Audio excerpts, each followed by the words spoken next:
Hello students, स्वागत है आप सभी का कॉमर्स स्टडी क्लासेस की इस ऑनलाइन लर्निंग प्लेटफॉर्म में। तो प्यारे बच्चों, लेकर आ चुके हैं आप सबके लिए बहुत ही इम्पोर्टेंट यूनिट और उससे रिलेटेड डिस्कस करने वाले आज हम लोग 25 इम्पोर्टेंट एमसीक्यू जो कि आपके अपकमिंग यूजीसी नेट एग्जाम के लिए होने वाले हैं। बहुत ही खास, बहुत ही इम्पोर्टेंट। तो यूनिट कौन सा है प्यारे बच्चों? बिजनेस स्टैटिस्टिक्स एंड रिसर्च, जो कि आपकी यूजीसी नेट का एक बहुत ही ज़्यादा इम्पोर्टेंट यूनिट होता है, जिसमें से कि हम लोग को न्यूमेरिकल से रिलेटेड, फॉर्मूले से रिलेटेड, थ्योरी से रिलेटेड सब कुछ इस यूनिट में देखने को मिलता है। तो एक अपने आप में बहुत इंपॉर्टेंट हो जाता है। साथ ही साथ इस यूनिट से सीधे सीधे क्वेश्चंस तो आते ही हैं, कभी कदार घुमा के भी क्वेश्चंस पूछे जाते हैं। तो ऐसे में हम सबको ज़रूरत है कि इस यूनिट की भरपूर प्रैक्टिस करना है हमें एग्जाम से पहले। तो चलिए प्यारे बच्चों, शुरू करते हैं आज के इस अद्भुत unit 5 business statistics and research के वीडियो को। और आज हम लोग देखने वाले हैं पार्ट 1, जिसमें हम लोग 25 इंपॉर्टेंट एमसीक्यूज को करने जा रहे हैं डिस्कस। और अगर आप लोग चैनल पे नए हैं तो चैनल को ज़रूर से सब्सक्राइब कर लें, वीडियो को ज़्यादा से ज़्यादा लाइक करें, शेयर करें अपने दोस्तों के साथ, और अपना प्यार आप लोग ऐसे ही देते रहिए ताकि हम भी आप सबके साथ मोटिवेटेड होकर आपके साथ काम कर सके और आपके साथ ऐसे ही डिस्कशन कर सके हम एमसीक्यूज के आपके एग्ज़ाम तक। तो चलिए प्यारे बच्चों, शुरू करते हैं आज की इस वीडियो को। जल्दी से आप लोग भी पेन कॉपी लेके तैयार हो जाइए, और जिनको भी आंसर आते हैं वो कमेंट बॉक्स में आंसर करने से बिल्कुल ना पीछे हटे। चलिए शुरू करते हैं। तो आज का पहला question, multicollinearity in the regression analysis is measured by. तो सबसे पहले तो मैं ये बता दूं आप सबको कि आप में से सबके बहुतों के दिमाग में ये आएगा कि सर ये मल्टी कॉलिनिटी का मतलब क्या होता है। तो प्यारे बच्चों, मल्टी कॉलिनिटी का मतलब ये होता है, ठीक है ना, ये एक स्टैटिस्टिकल कंसेप्ट है। क्या है ये? एक स्टैटिस्टिकल कंसेप्ट है, स्टैटिस्टिकल कंसेप्ट। अब आप पूछेंगे सर ये कैसे स्टैटिस्टिकल कंसेप्ट है, जहां पे कि वेयर सेवरल इंडिपेंडेंट वेरिएबल, जहां पे बहुत सारे इंडिपेंडेंट वेरिएबल जो है, where several independent variables in a model are correlated।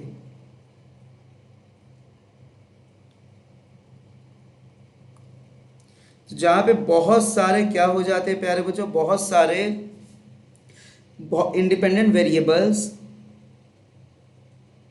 Correlate हो जाते हैं, इसको कहते हैं मल्टी कॉलिनिटी। तो इसको कैसे मेजर करते हैं?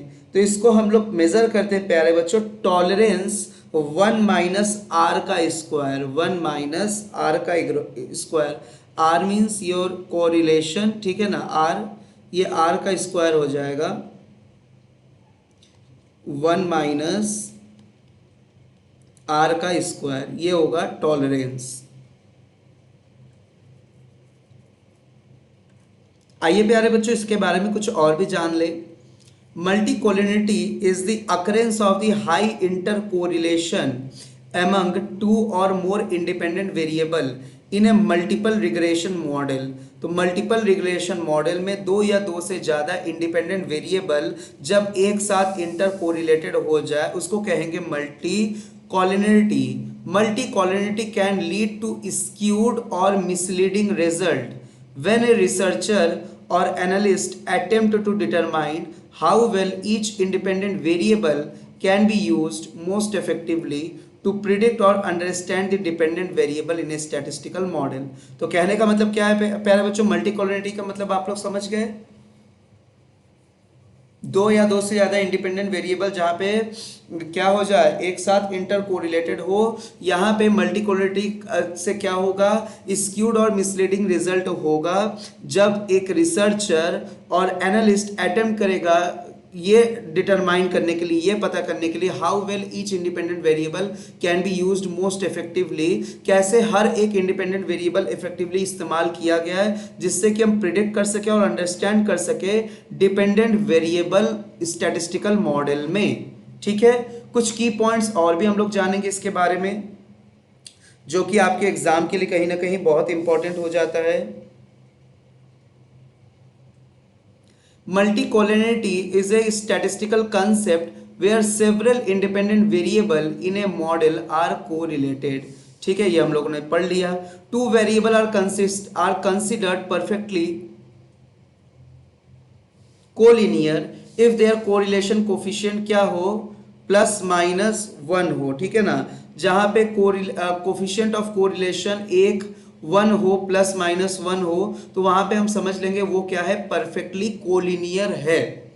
तीसरा point, multi collinearity among independent variable will result in less reliable statistical inferences. बोला है मल्टी कोलिनियरिटी अमंग, अगर इंडिपेंडेंट वेरिएबल के बीच में मल्टी कोलिनियरिटी हो तो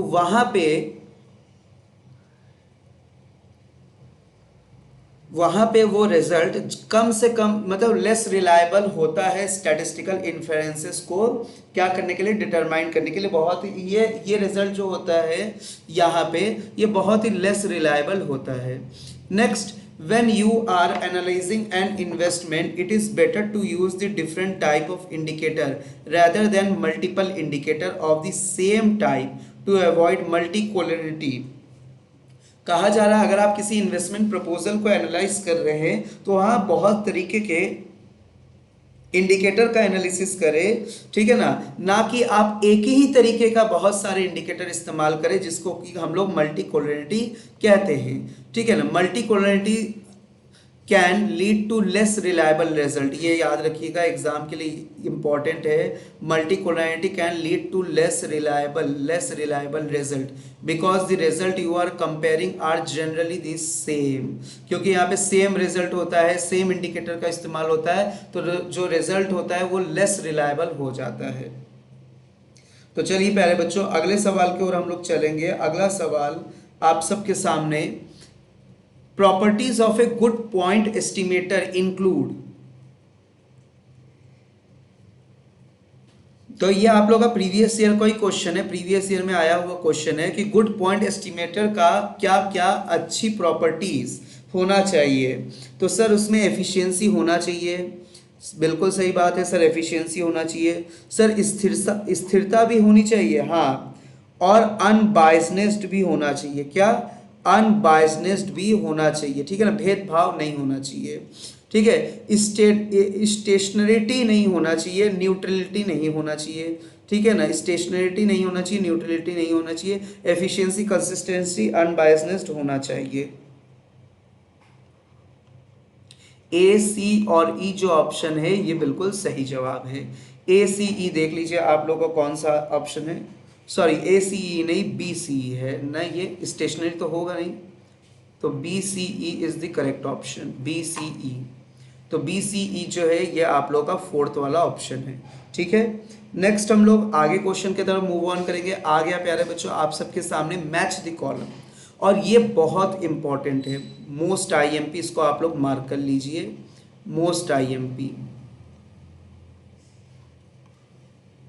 तो क्या दिया हुआ है, सिग्मा ओ माइनस ई आई का square divided by E I. Sir ये किसका फॉर्मूला है, ये तो सारे बच्चे जानते होंगे कि सर ये काई स्क्वायर टेस्ट का फॉर्मूला है, काई स्क्वायर टेस्ट. ठीक है, काई स्क्वायर टेस्ट का फॉर्मूला है. चलिए next formula, 12n minus one E R one N one minus three N plus one. तो सर ये एच टेस्ट है, एच टेस्ट, ये एच टेस्ट का फॉर्मूला है. जेड फॉर जेड टेस्ट, ये जेड टेस्ट का फॉर्मूला हो गया. ठीक है, और एस एस बिटवीन और S S with in.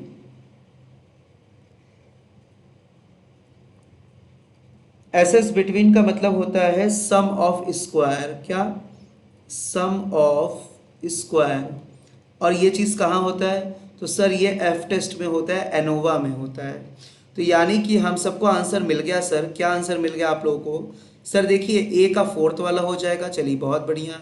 B का क्या हो जाएगा, सर देखिए बी का सेकंड हो जाएगा, चलिए बहुत बढ़िया. सी का क्या हो जाएगा, सर देखिए सी का वन हो जाएगा, और डी का थर्ड हो जाएगा, चलिए बहुत बढ़िया. मतलब 4 2 1 3, 4 2 1 3.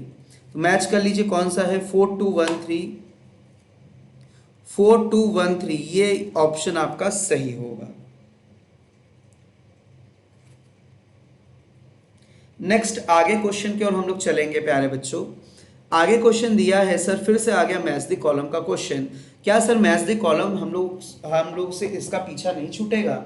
बिल्कुल नहीं प्यारे बच्चों, मैच द कॉलम से आपका पीछा नहीं छूटेगा और ना ही आपको इससे पीछा छुड़वाना है, क्योंकि यूजीसी नेट का एग्जाम जो है वो हर साल आपसे मैच द कॉलम हर यूनिट से उसका तय है कि पूछेगा ही पूछेगा। Match the column, assertion, reason, statement based जैसे क्वेश्चन से आपको बिल्कुल नहीं घबराना है। उसके लिए हम आपके पास बैठे हैं यहाँ पे आपके सारे प्रॉब्लम्स को शॉर्ट आउट करने, और आपको एक कंसेप्चुअल क्लियरिटी हम जरूर देंगे। ठीक है, तो इसलिए मैच द कॉलम से बिल्कुल नहीं भागना है। तो मैच द कॉलम अपने आप में बहुत आसान होता है। अगर आपको एक दो आंसर भी मिल गए तो आप मोस्ट प्रोबेबली वहां से सही आंसर बिल्कुल टिक कर दोगे। Power of test, the probability that test will lead to rejection of null hypothesis when it is false।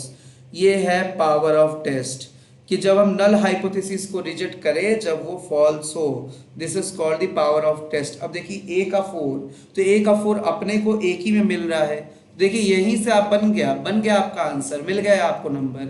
ठीक है, मिल गए आपको यहाँ पे 2 नंबर मिल गए।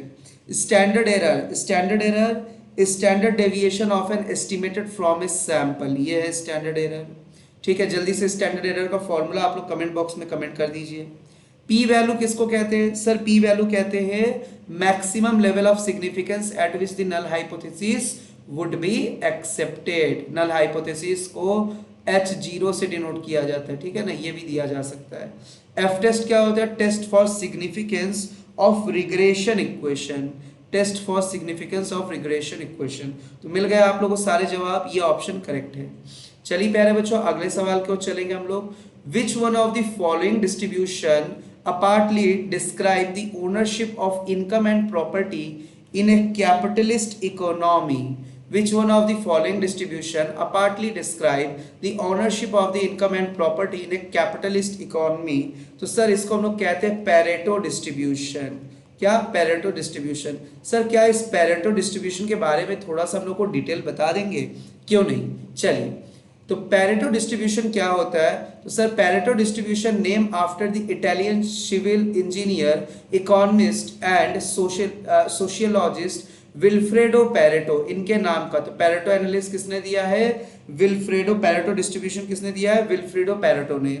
ये क्या है? Is a power law probability distribution that is used in description of social, quality control, scientific, geophysical, actuarial and many other type of observable phenomena. बहुत सारे ऑब्जर्वेबल फेनोमेना को हम इसके मदद से ऑब्जर्व कर सकते हैं। The principle originally applied to describing the distribution of the wealth in a society fitting the trend that a large proportion of wealth is held by a small fraction of the population। the Pareto principle और 80-20 rule याद रखिएगा। Pareto distribution को 80-20 rule कहा जाता है, very very important. Stating that 80% of the outcome are due to 20% of the cost was named in honor of Pareto। इनमें कहा गया कि 80% जो आउटकम है वो जो 20% कॉजेस हुआ है उसके लिए हुआ है। ठीक है ना, जैसे मैंने कहा कि 20% पेड़ काटा गया अगर, तो 80% उससे गर्मी बढ़ गई। ठीक है ना, क्योंकि आप सब जानते हैं कि इतना ज़्यादा जो गर्मी बढ़ रहा है वो किस लिए? वो ग्लोबल वार्मिंग के वजह से, साथ ही साथ जो इतना हम लोग पेड़ वगैरह काट लेते हैं, ठीक है ना, डेवलपमेंट के लिए, विकास के लिए, तो उस वजह से क्या हो जा रहा है, आज हम लोग को ये दिन देखना पड़ रहा है। But the concept are distinct and only Pareto distribution with the shape value a of log 1.16 precisely reflect it. याद रखिएगा यहाँ पे लॉग वैल्यू कितना लिया था? 1.16। Empirical observation has showed that this 80-20 distribution fit a wide range of cases including natural phenomenon and human activity. तो 80-20 rule इसको कहा जाता है, याद रखिएगा, वेरी वेरी इंपॉर्टेंट। तो क्या हम लोग अगले सवाल की ओर बढ़ सकते हैं? बिल्कुल सर, क्यों नहीं बढ़ सकते आप। चलिए तो बढ़ चलते हैं। अगला सवाल, which one of the following statement is false? इनमें से कौन सा स्टेटमेंट जो है वो फॉल्स है? तो sir false arithmetic mean is use to measure the deviation in calculating standard deviation due to its least square property. Sir ये तो बात सही कह रहा है, ये तो ट्रू है सर, फॉल्स नहीं है। z score value of x is the ratio between x divided by mean, क्या ये ऐसा है? x डिवाइडेड बाय मीन, नहीं नहीं sir, x divided by mean नहीं होता है, x divided by standard deviation होता है भाई। फॉर्मूला अभी हम लोगों ने मैच द कॉलम देखा ना, ठीक है ना, तो एक mean minus population divided by standard error of mean, ये होता है ना। तो डिवाइड कर किससे करते हैं? स्टैंडर्ड एरर ऑफ मीन से। तो z square of value is the ratio between the x divided by the mean. नहीं, ऐसा नहीं है sir, it is divided by the standard error of the mean. तो यही तो गलत है, ये क्या है? यही तो फॉल्स है। तो आपसे पूछा है ना कि फॉल्स कौन सा है, यही तो है फॉल्स, ठीक है। The coefficient of variation is calculated as follows, बिल्कुल सही फॉर्मूला है। Standard deviation can be equal to 0 in some situation, बिल्कुल हो सकता है, ठीक है। तो गलत ये है, फॉल्स ये है, फॉल्स ही पूछा है आपसे, तो ऑप्शन नंबर 2 यहाँ पे होगा। नेक्स्ट आगे का सवाल, नेक्स्ट क्वेश्चन क्या है? एक केस बेस्ड क्वेश्चन अपने को दिख रहा है प्यारे बच्चों। यहाँ से क्या पूछ रहा है यहाँ पे? While wandering in A jungle king Dushyant married Shakuntala as a narrated in the Abhigyan Shakuntalam. He gave her royal ring which could serve her identity when she would come to meet him in future. मतलब जंगल में king Dushyant जी चल रहे थे और चलते चलते उन्हें शकुंतला जी मिल गई और इन्होंने शकुंतला जिनका पूरा नाम क्या है? अभिज्ञान शकुंतलम। और अब किंग दुष्यंत जी को जो है वो शकुंतलम जी से क्या हो जाता है? प्यार हो जाता है। तो इस वजह से दुष्यंत जो किंग है, इन्होंने शकुंतला जी को एक रिंग दे दिया कि भाई जब भी हम लोग मिलेंगे ये रिंग तुम पहन लेना, जिससे कि हम तुमको दूर से भी पहचान ले, ठीक है ना। तो how ever she had lost the ring, लेकिन शकुंतला जो थी लग रहा है थोड़ी सी लापरवाह थी, ठीक है, थोड़ी सी क्या थी? लापरवाही थी। ये रिंग जो है खो दी, ठीक है। हो सकता है फैमिली के डर से, हो सकता है फेंक दी, या हो सकता है सचमुच खुआ दी। तो she had lost the ring while going to meet him. When she arrived at Dushyant place, तो जब ये दुष्यंत जी के पैलेस में पहुंची, हवेली में पहुंची उससे मिलने, उसके परिवार वालों से मिलने, he failed to recognize her as she did not have the ring. वो दुष्यंत जी जो है वो पहचान से इनकार कर देते हैं क्योंकि उनके पास रिंग नहीं था। तो ये कौन सी गलती है? तो ये सर हाइपोथेसिस का गलती है, जब हम ट्रू नल हाइपोथेसिस को रिजेक्ट कर रहे हैं। तो rejection of true null hypothesis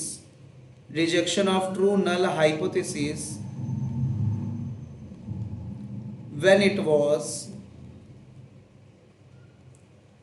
true, actually true था भाई, इसको H0 कहते हैं।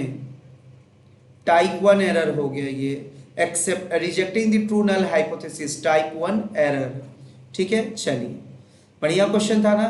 आगे हम लोग पढ़ेंगे next question, which one of the following statistical identities are useful in comparing the two regression equation based on different sample.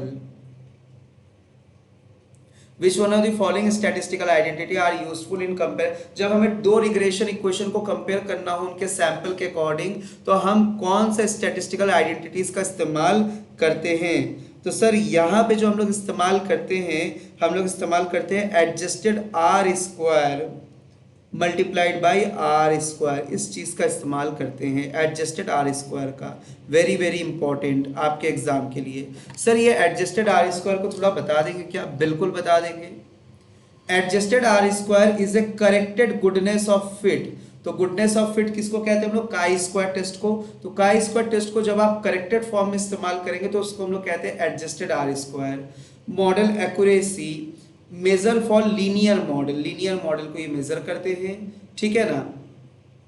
It identify the percentage of variances in the target field, ठीक है ना। क्या identify करता है? Percentage of variances, target field में कितने percentage से variances हो रहे हैं। That is explain by the input or input. R square tend to optimistically estimate the fit of the linear regression. It always increases as the number of effect are included in the model.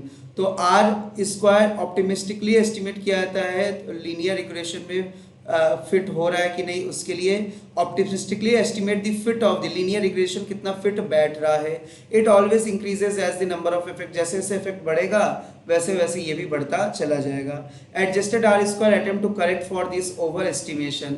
Adjusted R square इसी को तो correct करता है, जब हम किसी चीज को ओवर एस्टिमेट कर देते हैं उस चीज को करेक्ट करता है कौन? Adjusted R square.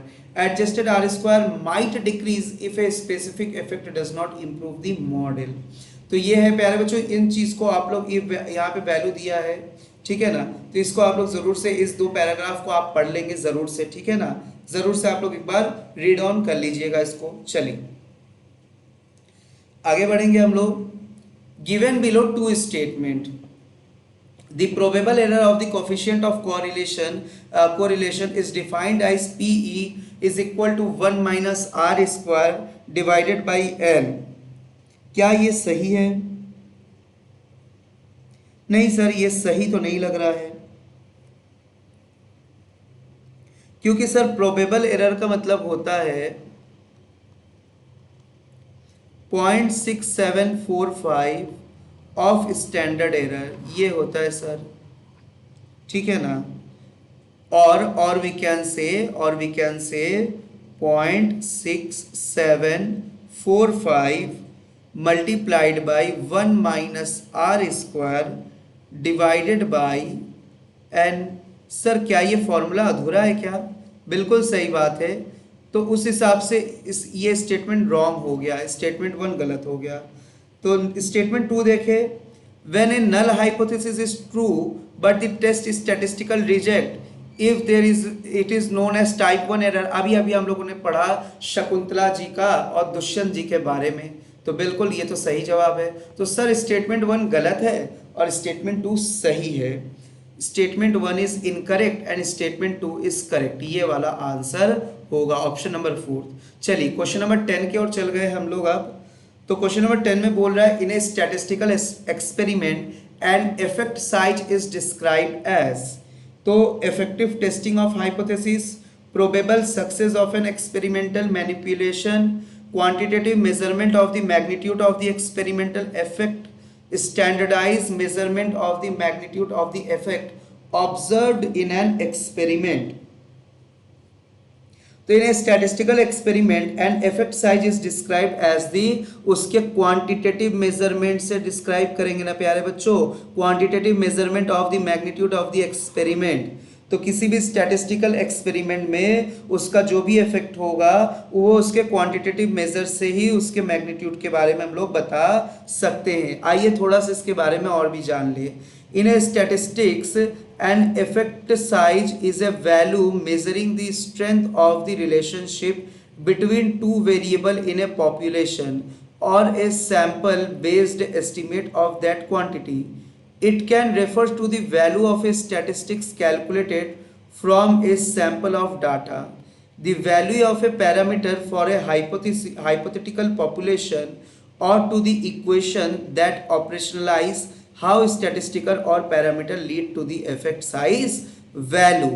तो स्टैटिस्टिकल इफेक्ट एक वैल्यू मेजरिंग है जहाँ पे स्ट्रेंथ, उसका जो स्ट्रेंथ है वो डिपेंड करता है relationship between two variable population पे, और ए सैंपल बेस्ड एस्टिमेट, कितना सैंपल, उस क्वांटिटी, कितनी क्वांटिटी की सैंपल हम लोगों ने कलेक्शन की है, इसके लिए इस पर वो डिपेंड करता है। ठीक है, चलिए, यानी कि कहने का मतलब क्या है यहाँ पे, चलिए इसको थोड़ा सा हम लोग लिख लेते हैं।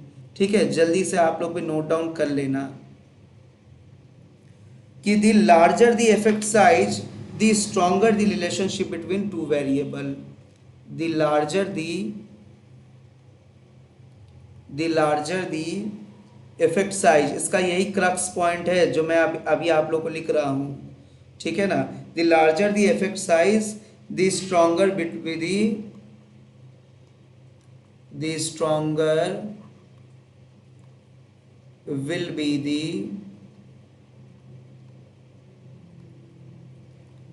two variables, ठीक है। तो इसको कैसे हम लोग मेजर करते हैं इफेक्ट साइज को, बहुत इंपॉर्टेंट है प्यारे बच्चों, ये आपके एग्जाम के लिए वेरी वेरी इंपॉर्टेंट। तो effect size is equal to mean of experimental group, mean of experimental group, mean of experimental group minus mean of control group, mean of control group divided bye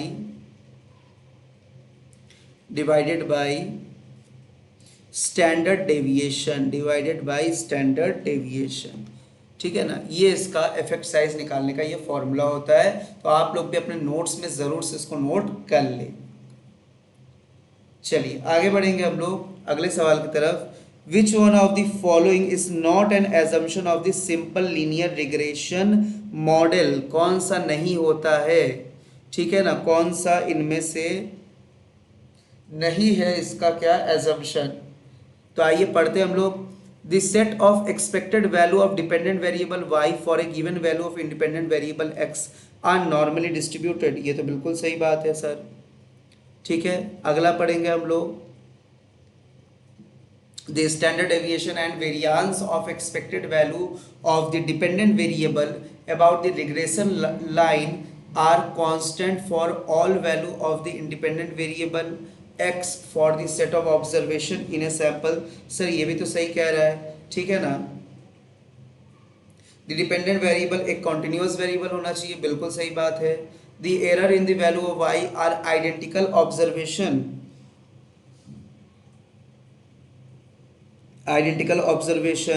in A successive observation, ऐसा नहीं होता है ये चीज, ये इसका assumption नहीं है, ठीक है। तो ऑप्शन नंबर 4 नहीं है ये इसका एजम्पशन। चलिए आगे बढ़ेंगे। A coefficient of correlation having value 0.87 implies, तो इम्प्लाइज क्या हो जाएगा। तो प्यारे बच्चों अगर 0.5 से ज्यादा हो गया, अगर 0.5 से ज़्यादा हो गया तो वो स्ट्रॉन्ग और पॉजिटिव कोएफिशिएंट होता है कोरिलेशन का, ठीक है ना, स्ट्रॉन्ग एंड पॉजिटिव। आइए आगे बढ़ेंगे हम लोग नेक्स्ट क्वेश्चन की ओर। The standard error in a statistical measure of, standard error एक स्टैटिस्टिकल मेजर होता है किसका। The extent to which a sample mean is likely to differ from the population mean, यही तो होता है। Standard error is a statistical measure of, क्या होता है, the extent to which a sample mean is likely to differ from the population mean। Direct उसका definition ही बोल दिया, उसका मतलब ही यहाँ पे दे दिया गया है।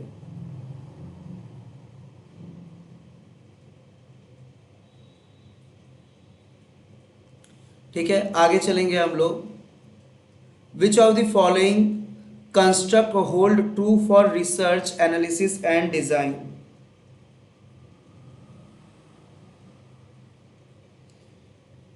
तो सर एक कौन सा इनमें से कौन सा सही है रिसर्च एनालिसिस और डिज़ाइन के लिए। तो रिसर्च एनालिसिस और डिज़ाइन के लिए सर फ्रेमवर्क होना चाहिए, बिल्कुल होना चाहिए फ्रेमवर्क भाई, ठीक है ना। सोर्स ऑफ डेटा होना चाहिए, सोर्स ऑफ डेटा देखिए यहाँ पे दिया है सर, यहाँ पे plagiarism is the failure of researchers to acknowledge the borrowed material in or his publication, ठीक है ना। तो ये चीज़ होगा। और क्या हो जाएगा, डेटा कलेक्शन होना चाहिए, क्या, डेटा कलेक्शन। तो सर आंसर जो मिल रहा है अपने को ACDE ऑप्शन सही है, ACDE ऑप्शन, ऑप्शन नंबर 3 इसका सही ऑप्शन है ACDE, ठीक है। चलिए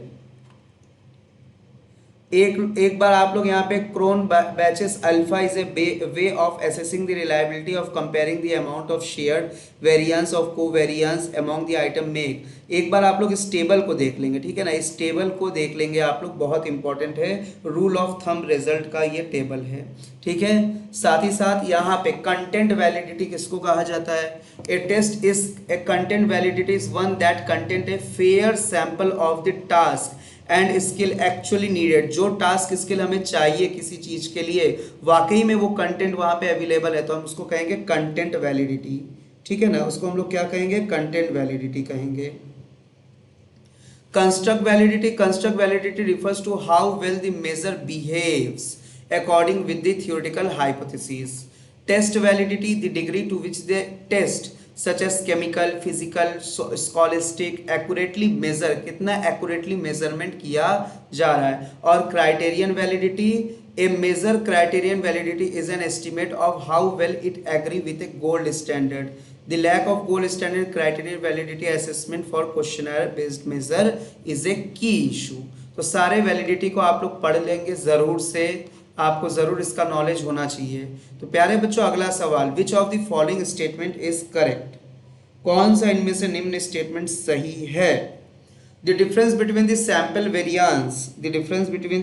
variance and population variance computation is mu is replaced by X. तो sir mu is replaced by mean, not X, mu is replaced by mean. बिल्कुल सही सर, ये तो सही है, ठीक है। उसके बाद Cronbach alpha value is less than 0 point indicate reliability. नहीं, अभी हम लोगों ने पढ़ा यहाँ पे क्रोन ब्रांच रिजल्ट के बारे में, ये देखिए, ठीक है ना, यहाँ पे हम लोगों ने पढ़ा इस चीज को, ठीक है। तो ये तो गलत बोल दिया आपने। The value of R square is equal to 1 में implies that regression is spurious. बिल्कुल सही बात है ये भी। The identical observation of sample and population parameters so that every sample can be substituted population. Sir ये भी बात सही है। Randomized control trial is a qualitative approach to research. हाँ, randomized control एक qualitative approach होता है, quantitative नहीं होता है। तो A, C, D, E option सही है आपका, जो कि ऑप्शन नंबर 3 आपका सही है। ज़रूर एक बार आप लोग यहाँ पे इसको पढ़ लीजिएगा, मैंने यहाँ पे फिर से पूरा डिटेल आप लोगों के साथ रखा हुआ है ताकि आपको किसी भी चीज़ की परेशानी ना हो। Next, match the column. Negatively skewed distribution किसको कहेंगे सर? बड़ा आसान है। नेगेटिवली स्क्यूड डिस्ट्रीब्यूशन जहाँ पे मीन लेस देन हो जाए मीडियन मोड के, पॉजिटिवली स्क्यूड जस्ट उसका उल्टा हो जाए जब सर वो ग्रेटर देन हो जाए। ए का 3 बी का 4, ए का 3 बी का 4 देखिए इसी में मिल रहा है, तो ये ऑप्शन करेक्ट हो गया। चलिए आगे सवाल next, which of the following sample are non random or non probability sample? Non random non probability sample कौन कौन सा होता है?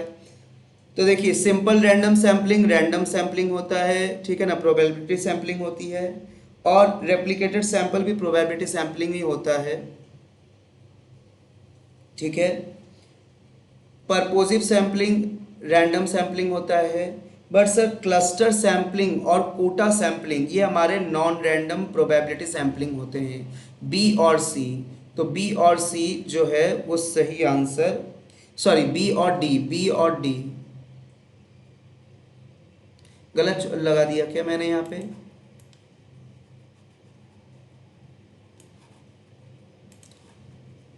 क्लस्टर और बी कोटा सैम्पलिंग और परपोजिव सैम्पलिंग ये हमारे non random non probability sampling होते हैं, ठीक है ना, बी और डी। तो बी और डी ऑप्शन आपका सही होगा, ठीक है।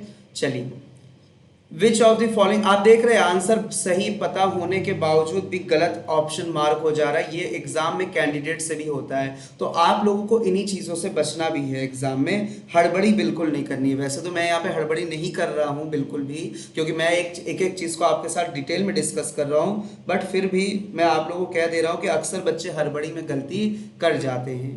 Which one of the following measure of central tendency is not affected by the presence of extreme value in data of the distribution?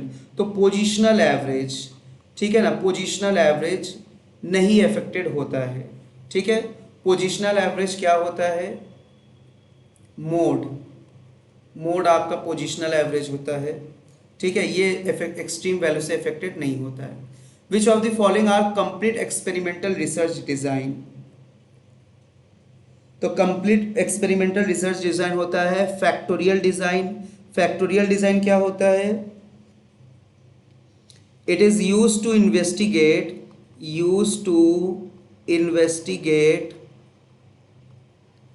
the effect of two or more independent variable on a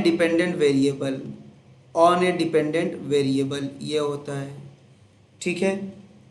उसके बाद one group after only design, ये नहीं होता है, ठीक है ना, experimental research design के लिए। Before after design with one experiment and two control group, ये होता है बिल्कुल। उसके बाद लैटिन स्क्वायर डिज़ाइन, ये किस लिए होता है सर, ये थोड़ा बता दीजिए, बिल्कुल सुन लीजिए। Used for conducting experiment involving different type of treatments, ठीक है। तो कौन कौन सा हो गया अपने पास? ACD ऑप्शन होगा, जो कि आपका पहला ही ऑप्शन सही है। चलिए अगले सवाल की तरफ। Arrange the following process in a proper sequence to conduct the scientific research. तो सर साइंटिफिक रिसर्च के लिए सबसे पहले ऑब्जर्वेशन ऑफ फैक्ट होगा, फिर उसके बाद होगा इंडक्शन, मतलब स्टार्ट करेंगे आप उसको, इंडक्शन मतलब शुरू करना, इंट्रोड्यूस करना, स्टार्ट करना। फिर उसके बाद आपके पास आएगा डेवलपमेंट ऑफ एक्सप्लेनेशन। फिर उसके बाद आप कुछ प्रिडिक्शन ड्रॉ करोगे, मेकिंग प्रिडिक्शन। और उसके बाद जब प्रिडिक्शन बना लेंगे तो फिर उस प्रिडिक्शन का भी आप लोग क्या करेंगे? टेस्ट करेंगे। क्या करेंगे? Testing of prediction. तो देखिए डी सबसे बाद में आ रहा है, टेस्टिंग ऑफ प्रिडिक्शन। देख लीजिए किस ऑप्शन में डी सबसे आखिरी में है। तो सर यहाँ पे एक ही ऑप्शन दिख रहा है जहाँ डी सबसे लास्ट में, दैट इज ऑप्शन नंबर 2, बिल्कुल सही। चलिए आगे बढ़ेंगे हम लोग। Which of the following statement is true? The sum of the absolute deviation measured from mean is the least, ये तो सही है। If each value given in series multiplied by constant case the variance of new series would be equal to the variance of the given, जी नहीं, बिल्कुल नहीं। The variance is the square of the value of the standard deviation of the mean, बिल्कुल नहीं, उल्टा बोल दिया। Z square x is the ratio between the x divided, ये तो अभी हम लोगों ने बोला कि गलत है, तो कौन सा सही है? पहला वाला। Next, which of the following statement is false? Regression coefficient are independent of change or origin but not scale, ये तो सही है सर।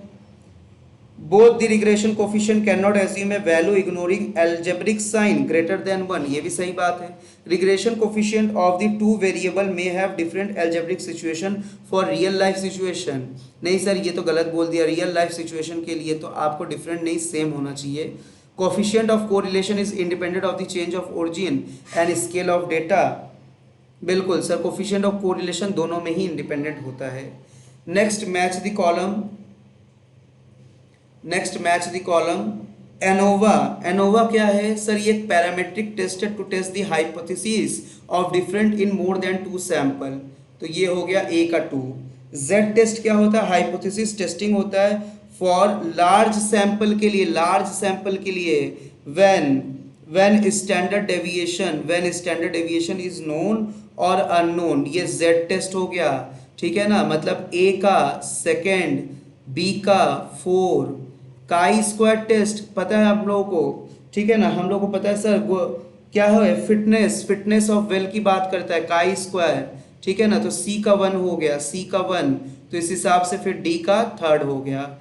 क्रुस्कल वैलिस टेस्ट जिसको हम लोग एच टेस्ट भी कहते हैं, ठीक है ना। Kruskal Wallis test, Mann Whitney U test कहते हैं इसको, ठीक है ना। यू टेस्ट कहते हैं इसको, मैन विटने यू टेस्ट कहते हैं इसको आप लोग। तो ये हो गया थर्ड। तो 2413 देखिए ये आपका सेकंड ऑप्शन मैच कर रहा है। चलिए आगे बढ़ेंगे हम लोग। Which of the following are the properties of normal distribution. Sir ये तो बड़ा आसान है, सिमेट्रिकल होना चाहिए, यूनी मॉडल होना चाहिए, बेल शेप्ड होना चाहिए, ठीक है ना, asymptomatic to the X axis होना चाहिए, और जो म्यू एंड स्टैंडर्ड डेविएशन है वो दो, उसमें दो पैरामीटर्स होने चाहिए। तो B C and E, B C E, ये आपका सेकंड ऑप्शन करेक्ट है। आज का last question, which one of the following summary measure denotes the degree of lopsided in a distribution. Lopsided in a distribution, तो lopsided in a distribution इसको हम लोग कहते हैं measure of skewness. Lopsided का मतलब होता है प्यारे बच्चों एक तरफा, ठीक है ना, एक तरफा। चलिए, तो मेजर ऑफ स्क्यूनेस इसका सही आंसर होगा। तो प्यारे बच्चों ये था आप लोगों के लिए पार्ट 1 जिसमें हम लोगों ने 25 क्वेश्चन को डिस्कस किया। अब हम लोग मिलेंगे नेक्स्ट पार्ट में जिसमें हम लोग बाकी के 25 क्वेश्चन को भी डिस्कस करेंगे। तो कैसा लगा प्यारे बच्चों वीडियो आप लोगों को? डिटेल में मैंने सारी चीजें एक्सप्लेन किए हैं। तो वीडियो अगर अच्छा लगा हो जरूर से आप लोग लाइक करिए, शेयर करिए और चैनल को ज्यादा से ज्यादा सब्सक्राइब करिए। तो प्यारे बच्चों आज के लिए इतना ही, मिलते हैं अब हम लोग नेक्स्ट वीडियो में। तब तक के लिए स्वस्थ रहिए, मस्त रहिए और बहुत अच्छे से आप पढ़ाई जरूर करते रहिए। Thank you so much.